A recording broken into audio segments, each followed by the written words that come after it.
All right, if you're a male and you're looking to reverse type 2 diabetes, you're middle-aged like me, and you want to reverse type 2 diabetes just like I did, then this channel is for you. I'm here to help you. So I reversed my diabetes in 2023. I intentionally got my blood sugars up to pre-diabetes ranges to 6.0, and within a matter of weeks got it down to 5.4, and this is just recently here, May 19th of 2025. So guys, that's what I want to talk about today, is how I'm in the maintenance period right now, at the stages of maintenance. I also fluctuate. I screw around with my blood sugars just to show you guys how I'm able to stay in control of it. I do this on purpose. That way you guys can see for yourselves with my continuous blood sugar monitor and the interface, which we're going to show you a little bit after this, of what this fasting day is going to do to me. So what I want to share with you guys today is interchangeability. You know, nobody's lives fit in a box, neither does your diet, neither anything about you. We're all beautiful little powder puff fucking snowflakes, and we all have different fucking melting points, right? And different freezing capacities. So what works for one person may not work for another. So for me, I'm in roofing construction. I expend a lot of energy. I burn a lot of calories. So what I'm looking to do is a pump and dump is what I call it, is where I do a 24-hour fast. I don't eat in a day except for once, and that helps me dump a lot of the excess sugars that I have in my body. You can imagine it's like a suitcase, like Dr. Jason Fung likes to say, and you're cramming a bunch of clothes in it, and sooner or later the suitcase gets full, and then you start just really jamming that more socks and underwear and t-shirts in that suitcase to where you break the zipper, you know, and you're standing on the thing trying to zip it up. You just have too much, your capacity is all filled up. That's the same analogy you can think of as your sugar in your body. So I went and overate and did a few things this weekend, had me a good time. My blood sugars are actually pretty high, and I want to get them down low. So this is the pump and dump. It's like driving my vehicle around and spending all that gas that's stored up in the tank. This is sugar inside my body. So I'm looking to do these fastings, these 24-hour fasts, possibly more than twice a week. But right now I'm looking at a Monday and also a Friday. And I can switch these around. That's the beautiful thing. Everything's interchangeable. As I said, you guys may be busy. You may have to do some work. You may, maybe you don't feel like doing it one day. You can switch it from a Monday for a Tuesday, right? And do a 24-hour fast if you so choose to. And first of all, before I proceed, this is not medical advice. I'm not a doctor. Consult a doctor if you are diabetic. This is for entertainment purposes only. But yeah, so today I'm going to go through, and what I originally set out to do was to eat a big breakfast as soon as I got up in the morning. Well, I've been intermittent fasting for so long, I don't really feel like eating breakfast in the morning. And expending a lot of energy, having a very physical job, I like to wait till I actually get hungry and listen to my intuition. So right now it's about 10, a little bit after 10 a.m. and I'm gonna wait till around 11, 12 to eat my meal when I really feel hungry and I need that extra energy to boost my body. So I'm switching it around from eating first thing in the morning. I'm gonna eat around lunch, and that'll probably be the only meal that I eat this entire day. And again, we'll show you the blood sugar results from my continuous glucose monitor. So this is what I think is going to fit me well, because I was trying to force myself to eat, and it just wasn't there. I didn't really feel it. So switching it around is something that's ideal, and that's what I want to work with. If I ever get a chance to work with you guys, there's a description in the description of this video. There's a free phone call. You can call me, and I'm offering for a limited time where I could do a free consultation where I could just share ideas and stuff with you and help you plan your journey to help you and your doctor to do what I've done. And if those of you have been using a doctor, you know that you probably haven't got all the information you probably needed. You're probably confused. So that's where I step in. Again, I'm not a doctor, and this is for entertainment purposes only, but I can help you help your doctor help you. And intermittent fasting is going to be a big one. Now, if you are on metformin, Ozempic, or any kind of drugs, you definitely want to work with your doctor, because if you do intermittent fasting, those blood sugars could go down too low. So why am I intermittent fasting in the first place? It's because it's one of the most powerful tools I have found for reversing type 2 diabetes, for my own experience, and also to keep the maintenance up a long term. This is not just a diet you do for a while and you go back to your old ways of living. Like, this is a lifestyle change that lasts forever. And intermittent fasting is a big part. You don't have to do intermittent fasting. I said there's all kinds of different things that you can do. I just don't have the time to cram them all into one video. But for me, intermittent fasting works, and that's what I do, and I'm interchanging it. So one of the things I want to tell you guys is I was intermittent fasting for 24 hours, and I was skipping breakfast and lunch, and then eating a huge dinner, like a 1 pound ribeye, and some sliced up cucumbers with lemon and salt, And what I found is that loading myself up full of calories and carbs and stuff like that. I eat low carb, by the way. I eat mostly carnivore. But believe it or not, there is a certain amount of carbs in cucumbers, a certain amount of carbs in even meat. Basically, anything that will spike your blood sugar, right? So I'm loading up at nighttime, which just did not make sense. My blood sugars are high. I'm not utilizing, right? I filled up the gas can or the gas tank of my vehicle, representing my body, and then I just parked it all night. Well, the body has to run through things and switch things around and process those foods.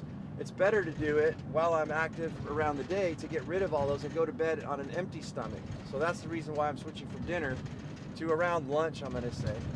And whatever works for you guys. Now, intermittent fasting is completely interchangeable too. One of the things I look to do this week is possibly eat a lunch, right? To skip breakfast, eat a lunch, a very large lunch. Like for today, I actually have two whole small avocados, some smoked tri-tip that I made, probably about a half a pound, with 4 eggs, and I think that's it. I didn't even put any salsa or anything this morning.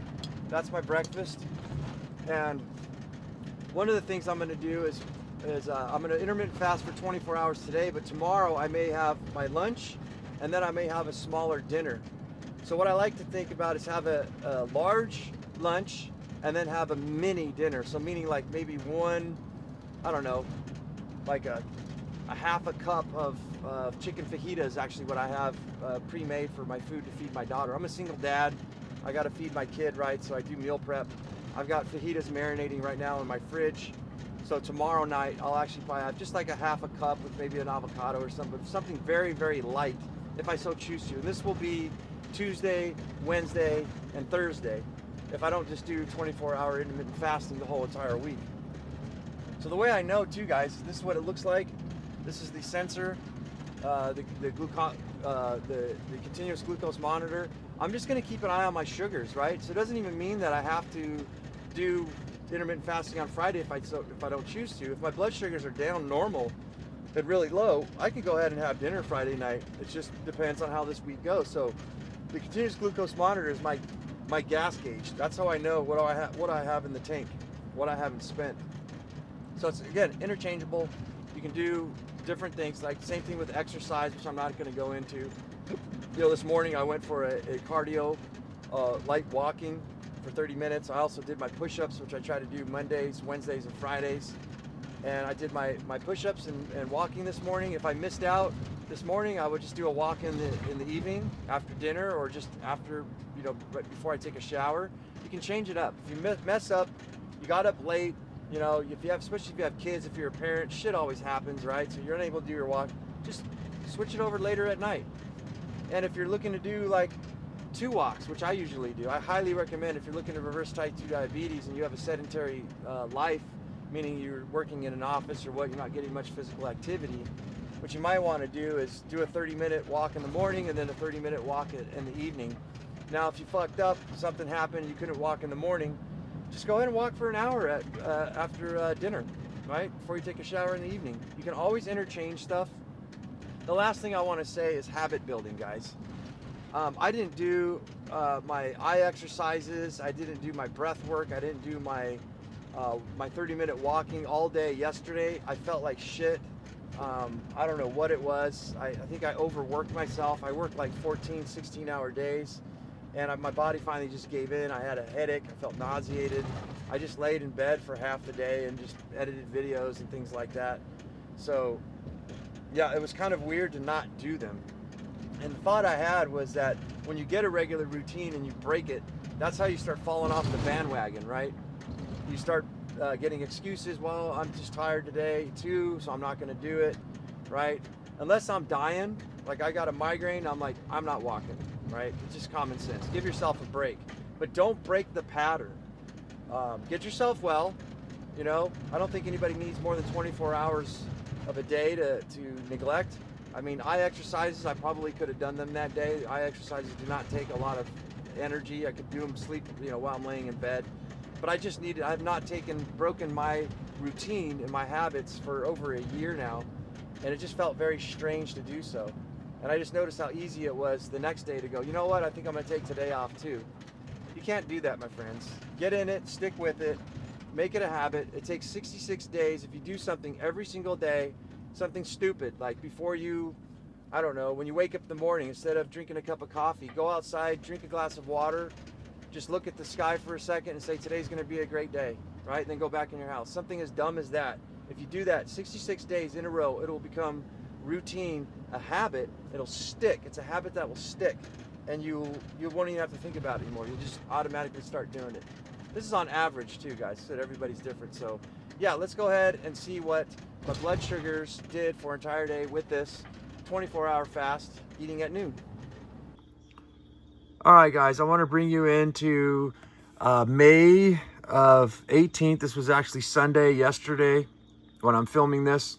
My blood sugars were really high all night. That's from the smorgasbord of food that I ate. So I just want to kind of run you guys through here to show you that I was just really elevated all night. That's not good, guys. I want to be down to like below 99, and I'm up 116, down to 116 here again. There's a couple spots where I got down to 102, but I woke up at 6 a.m. this morning and I was 104 milligrams per deciliter, and I'm not too happy about that. It's not the end all of end alls. I did this on purpose to see if we can raise my blood sugars. And what we're gonna do next, this is May 19th, Monday, 2025.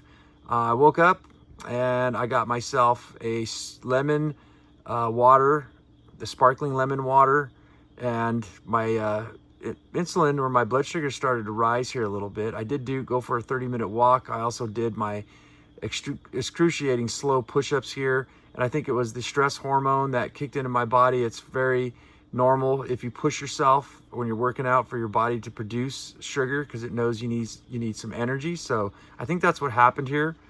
But as the day went on, it looks like without any food, it kind of went ups and downs, and started to come down here. This is that pump and dump where my body's spending the gasoline from the tank, burning up them sugars. This was just another sparkling water here with lemon, and you can see it didn't have much effect on my blood sugars at all. But it was right here at 12:30 p.m. when I ate. So this is not quite a 24-hour fast, because I did have dinner around 5 o'clock the prior day. But this is a 24-hour fast that'll be moving on to the next day, which will be May 20th. So I broke my fast at noon, but I didn't have any other food for the rest of the day. I decided to have myself another sparkling water here, just because it tastes good. I was thirsty. I wanted some electrolytes, a little bit of salt as well, to kind of started getting a little bit of a headache. But yeah, blood sugars rose. That's normal. This is nothing too crazy here. This is from the food I ate, my body digesting it. And yeah, I didn't eat anything for the rest of this entire evening, and blood sugars were still high. It made it all the way down to probably around 6:30. I still have not eaten, friends, and my blood sugars finally started to come back down again. I had a late night hydration water with just some lemon and salt in it there, and that had no effect on my blood sugars. I even went for a 30-minute walk. It was probably more like around here at around 8:05, and that kind of brought my sugars down a little bit. This one's weird here. This is actually, every time I take a shower, I get a little dip. I don't know if it's the hot water or what on the continuous glucose monitor on the sensor, but it dipped back down, and now we're ending here at around 9:30 p.m. and we're at 98 milligrams per deciliter. So it's going to be interesting to see what it does overnight and for the next few days as I try to keep up this 24-hour fast every single day, breaking it at noon. I like breaking it at noon a lot better, because that's when I get hungry and I'm over at work, and I don't like eating first thing in the morning. It's just, I don't know, it's like I have to force myself to do it. But it's really strange today to break the habit of not eating dinner. It just, my whole life feels just like different, like something's off. So it's just really interesting. I wanted to tell you guys about when you break your habits and you do something new, you get in the regular routine of stuff, and it just becomes, second nature, a habit. Right? And I just felt like I got to eat something for dinner. I didn't eat any dinner, but I'm not even hungry right now. But this, I have to say, was one of the best fasting methods. I've never done this one before. Breaking the fast at noon just made me feel a heck of a lot better. My day went really smooth. I have high energies today. And the reason I want to do that too is to give my body that time to burn off some of that glucose, that sugar, before I go to bed. So I'm hoping that my numbers are going to be a lot lower tonight. And that's the beauty. As I said, this is interchangeable. You can break your fast first thing in the morning. You could do it at noon. You could do it at dinner. But I like to have either a very low dinner, like I'm talking like a quarter cup of chicken fajitas, which I might have tomorrow, right? But the best thing to do is have a very large breakfast or a very large lunch, and then have a very small dinner so that you can get that, your body can use up that sugar, so you're not having high sugars while you sleep, going through digestion and all that kind of stuff. So that's the day today, guys. Welcome to the Type 2 Diabetes Brotherhood. If you like what you see, subscribe, comment, follow, and stay tuned. We got a hell of a lot more coming.